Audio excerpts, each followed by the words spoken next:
Então a gente tá com uma convidada especial. Eu, Carol. Oi. Então, eu vou explicar o desafio, pode ser? Pode. Então, a gente vai fazer o desafio... Esqueci, peraí. Fale qualquer coisa. E quem perder, faz o quê?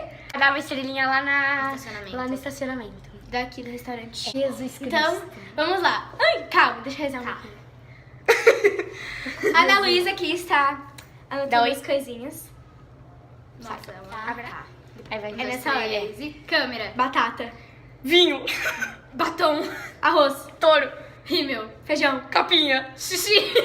Armário. Celular. Ferro. Vai, Eu. 3 e... Câmera. Arroz. Touro.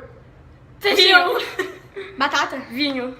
Arroz. Teto. Você já falou arroz. Eu? Você já falou arroz. Não tem nada pra falar, bebê.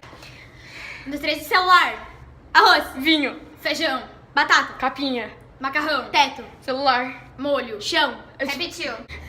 Só falta mais duas. 1, 2, 3 e vela. Batata. Celular.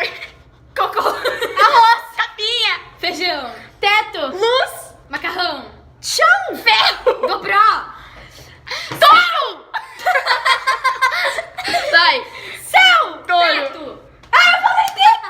Vela. Arroz. Cabelo. Amarelo. Feijão. Xuxinha. Branca. Azul. Dente. Azul. Agora ela vai dar... Era pra ela dar uma estrelinha, só que ela vai dar 3 porque a gente é cruel.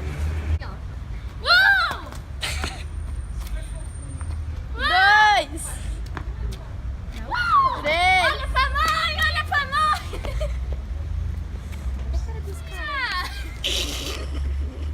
Então, gente, foi isso. Espero que vocês tenham gostado do vídeo. Cliquem em gostei e compartilhem o vídeo. E se inscrevam no canal.